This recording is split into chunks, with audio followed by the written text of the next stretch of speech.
to see all the things around you. Open your eyes and see the pain. Open your eyes and forget about war, forget about race, forget about religion, forget about fear. Help your neighbor, activate those angels in place and guide them with love and suffering and peace on earth. Correction.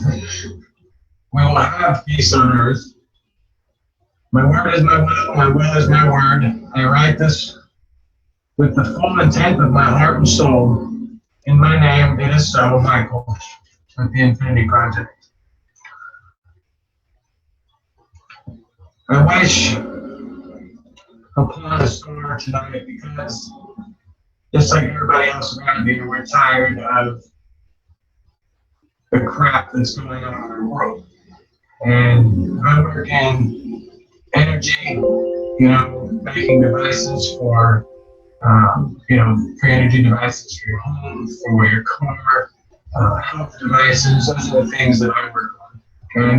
And, my wife has done a tremendous amount of her own research and in the issues that everybody's being plagued with today. And she's very good at what she does. Her name is Andrew. She's my twin flame. She's my soulmate. And we're in this fight together, and she's got a lot of things that I think you guys should listen to. And she has a unique way of explaining it that makes things just a ring of true. So I'd like to hand it over to her. And she's got a few butterflies in her stomach. This is her first time being on the internet and being recorded. So be easy on her. She's got a few topics that she likes to talk about, and one of them is animal communication and following your intuition or identifying even what your intuition is. What are some of the other topics that you were talking about? Too cute, but it's okay. Yeah. Take a deep breath and just... Importance of words. Okay. She wants to talk about the importance of words, which kind of correlates with a previous class that I had to give about the emotional attachment that we have to words. And this is kind of her follow-up. You need to know a little bit more. What else? Right? I don't know. I answer questions. So you gotta give them a question first. So, talk about animal communications, for instance. Okay.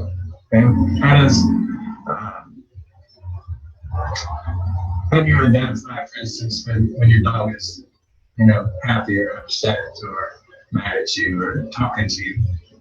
Because you and I both know they talk without saying words. Yeah. What is it that you pick up on? Well, it goes with listening to your intuition, and your intuition is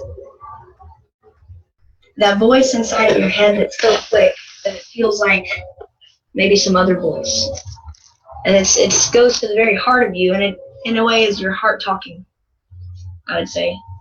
And it's not so much talking to animals, because everybody talks to animals and tells them to do stuff and tries to teach them, commands sometimes for your pets and how to behave for farm animals and anything domesticated,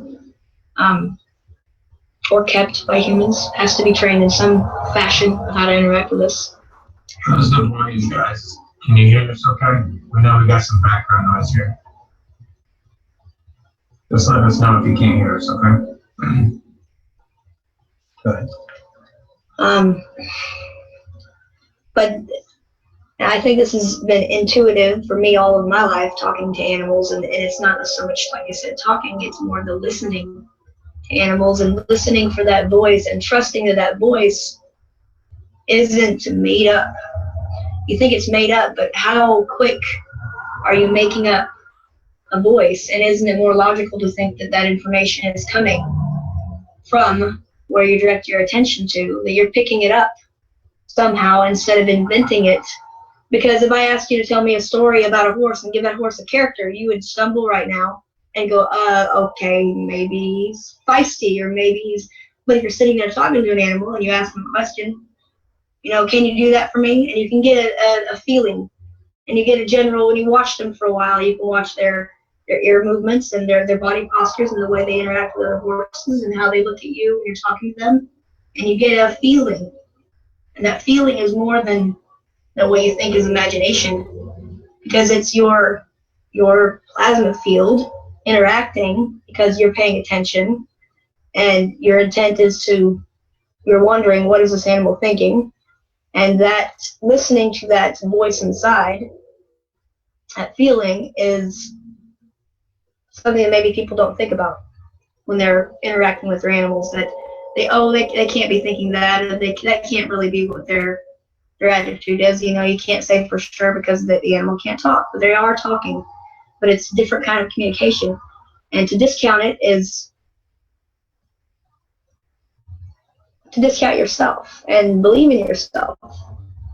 Even if you don't believe in the animal, believe in yourself. And that's part of the thing about anything. Nothing is done in this world without belief.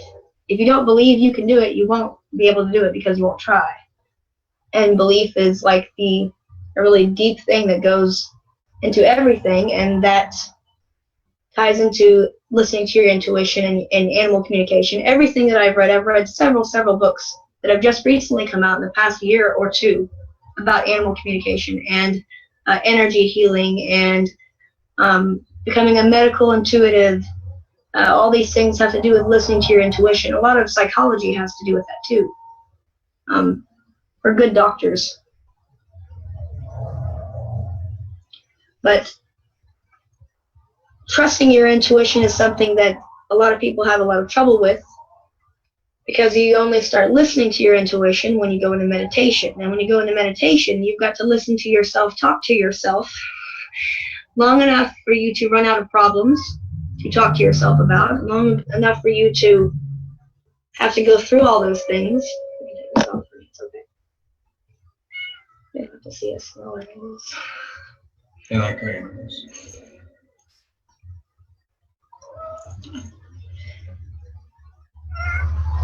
We have nosy kitties. Yeah, we have nosy kitties. Listening to your intuition is the part of communicating with animals that is really the only thing you need to know.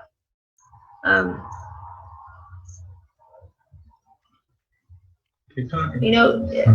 If you want to connect to your animals, have the intent to connect with your animals, and sit with them quietly first when both of you aren't doing anything, and talk to them, and just sit there for a while and try to see if you can match your breathing to theirs, and get quiet and let your mind get quiet and listen. And even with your words or in your head, you can ask them something and see if they have an answer, either intuitively, or often they will change position or look at you a different way or something like that.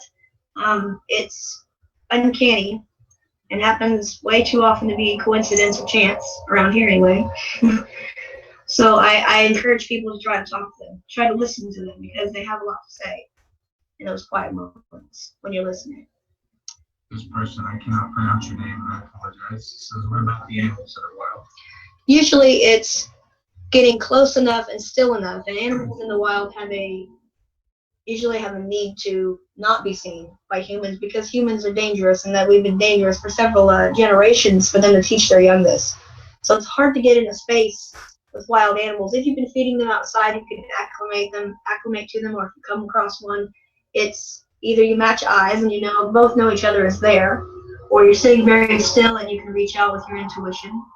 And you have to be in a field where you can see them and they could possibly see you, for your fields to be able to interact most of the time.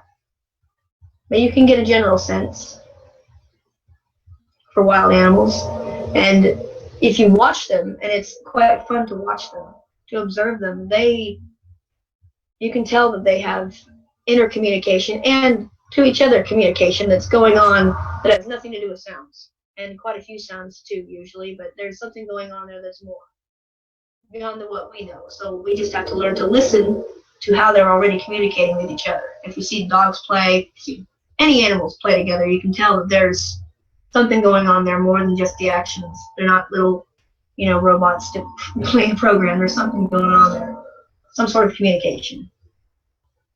So we just need to tap into that. It's like tuning to the right frequency on a radio. And if you get quiet enough and trust yourself enough to be able to tune in, I guess. Yeah, I mean, recently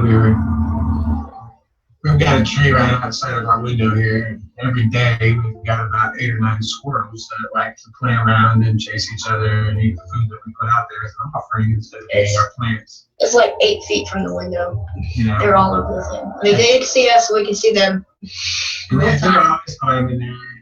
We'll turn around and look out the window when we'll be outside. Usually when we're outside this cabin. When we're here, we can sit here. We've been watching them. And we've been watching them communicate with each other.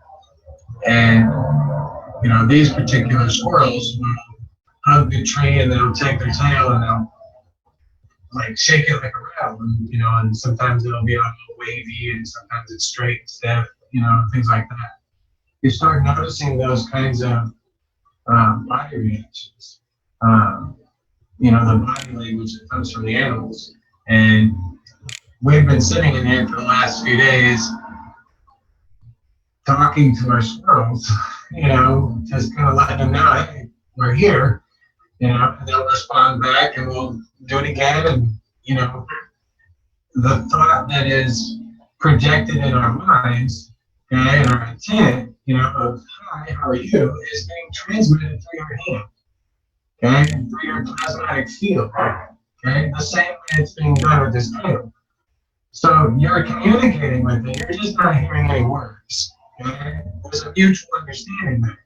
And yeah, I would say that wild animals are quieter, and they have to be quieter with their field. They have to be a lot quieter. I think that's the distinction. That dogs are actually really loud, I think. Prey animals tend to be quieter. But yeah, wild animals are quieter. After the summer solstice and we finally get finished with this cool shift, it's going to be a whole different ballgame when it comes to animals, even wild animals. Because when people stop eating food, the animals are also going to stop eating each other for food. And, that promotes a healthy lifestyle on the planet. So things will flourish and the fear will be gone, even with the wild animals, what we call wild animals. And we will all have an understanding between us and have respect. And that's what we're moving into with the fifth density and this raising of humanity's vibration. And these are things that we should learn to expect, the increase of telepathic abilities, being aware of those telepathic abilities, and that you're actually causing that, you're causing an effect because of your own thoughts. And when you can do that, and you start noticing it, it becomes a very, very powerful tool. And one of them is the weather. It's one of the easiest things. And humans are not supposed to be messing with the weather because there's so many, and every single one of you can mess up the weather. Okay? So if you don't know what you're doing, then just stay away from it. But you can poke holes in the clouds with your mind. You can shake them. You can make clouds follow you.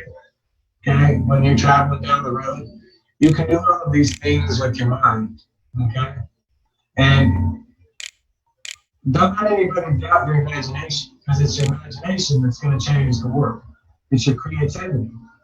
It's your heart. If you know how to be creative enough to help somebody, then that person that you're helping will learn to be creative enough to help somebody else, because you're going to teach them. And that's really what our message is here, is to learn to be creative and trust yourself. And that's trusting yourself for that first decision that comes to mind.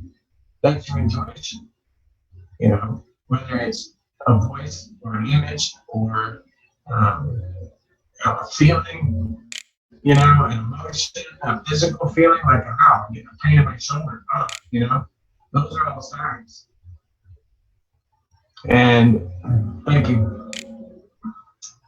You know, those are all different signs that your energy, you need to pay attention to something in your space, okay? Because something's not right, or something is right, something's going your way, in your favor, okay? So listening to your higher self, or that intuition, or that voice, okay? I call it the narrator, the one that reads the books to you, okay? It always has that voice in your head, okay? I always wonder where it came from. You know, but I call it my storytelling. And, you know, whenever I'm not talking, I've got that voice going around my head. Okay? And it's my higher self. You know, I have arguments. I always win. Okay? But it allows me to expand my imagination and make my designs that I've got, because that's my science lab. That's my mind. That's my imagination. So therefore I can have these experiments and get most of them done without the risk of blowing up my shit.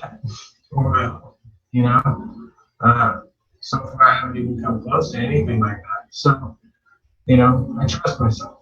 You guys should learn to trust yourself and learn to trust these voices, or, you know, the images or the words, or, you know, the things that pop up in your head first.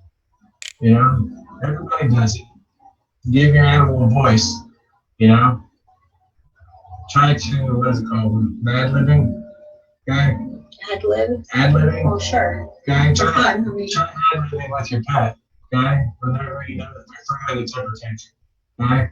And when you do that, you can, you'll start to, your words will start to reflect the emotions of the animal, okay? And it starts to become very humorous because you see just how childish your animal is acting, okay? Just like your child. And that's how you get the bonding with it. And, you know, no, you're not crazy if you make your animals have a voice, you know? You're crazy if you don't talk to your animals. They need to hear your voice. They're for companionship. Yeah, In the they're home, here. I mean- They're here to help you and to love you, you know? Your pets, you know? Must have attitudes. The animals, there's a lot of conflicting, 98%. yeah. Conflicting, you know, opinions out there about why animals are placed here on this planet, you know, and why do we eat them, and, you know, all that kind of stuff. Everything on this planet was put here for us to survive. They're tools, okay? Everything is. And the ability to use those tools is what makes us smart, okay? When we've learned that we don't have to use all of those tools. And one of those tools is food, right? Animals as food, or plants as food. Because we have these devices that we make now, okay, that are soon to hit the market and hit the public, but, you know, these plasma devices. And they feed your body instead of you having to put food into your mouth, you know? And People still want to eat them. you'll have the choice to eat, you know, but it's not going to be meat anymore. You know, I think I had my last burger today is what I told my wife, you know, I live in Texas, I still eat meat, you know, I still enjoy a good burger, even though I know, okay, I'm aware of what's in my food, okay, and I'm aware of what I'm doing. You know, those animals were put on this planet to feed the human body. Now, the treatment of those animals, we don't agree with, okay? This is why we want to change the fact that humans are eating meat, you know, and change the conditions that these animals are living in, you know? If there's no demand for the meat, then there's no demand for more space for these animals, you know? If there was low demand for meat, then they could switch to locally grown grass-fed beef. Well, they didn't have to ship it forever. And if a burger costs $15, then a burger costs $15, and you realize that that's the ethical price of eating meat. And I think that would really put it into perspective for people that that's not what we've survived on for thousands of years. We didn't eat near as much meat. And most of the time, since before 1900, we would eat less than 1 meal or less than 3 meals a day, much less, usually one. We certainly weren't designed to eat meat loaded with chemicals. So, Oh no, you know, and certainly not. that's really where this boils down to. That we're going to be evolving to the point where we're not going to be eating meat anymore.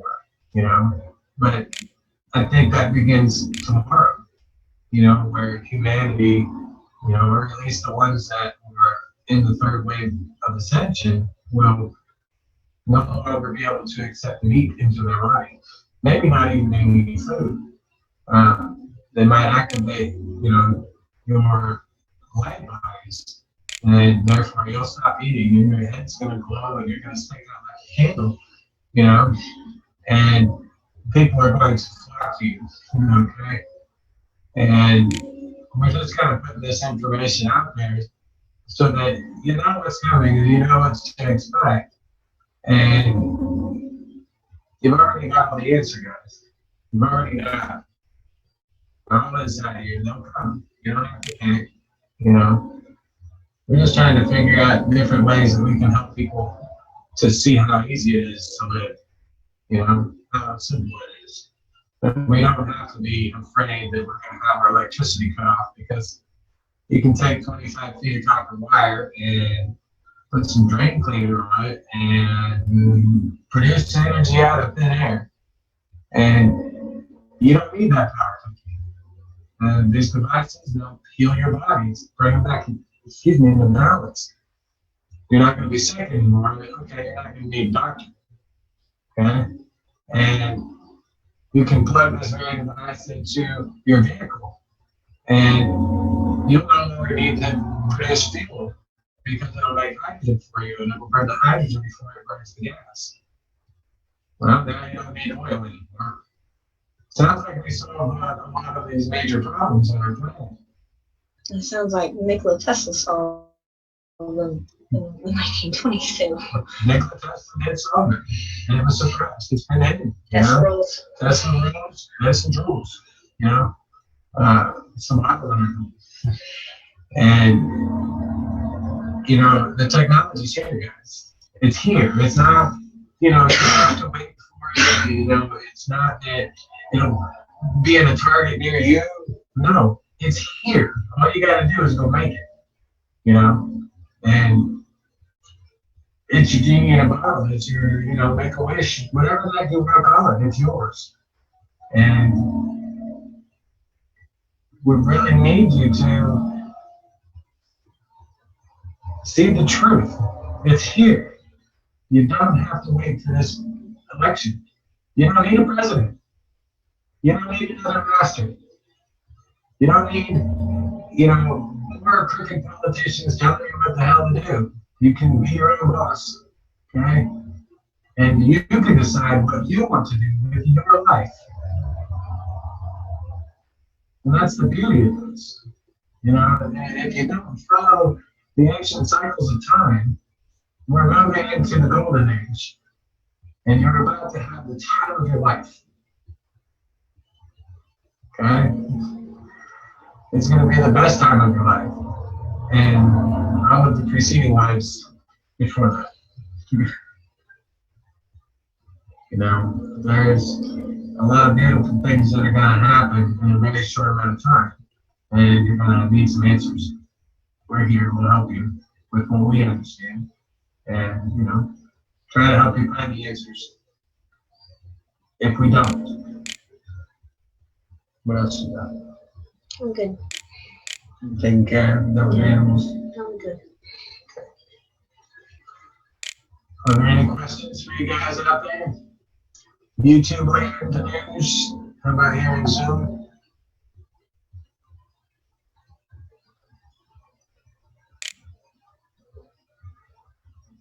Don't see any here in Zoom.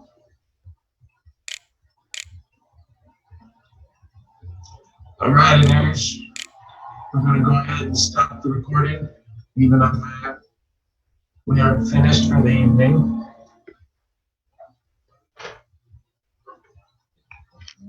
I would like to thank you guys for coming out.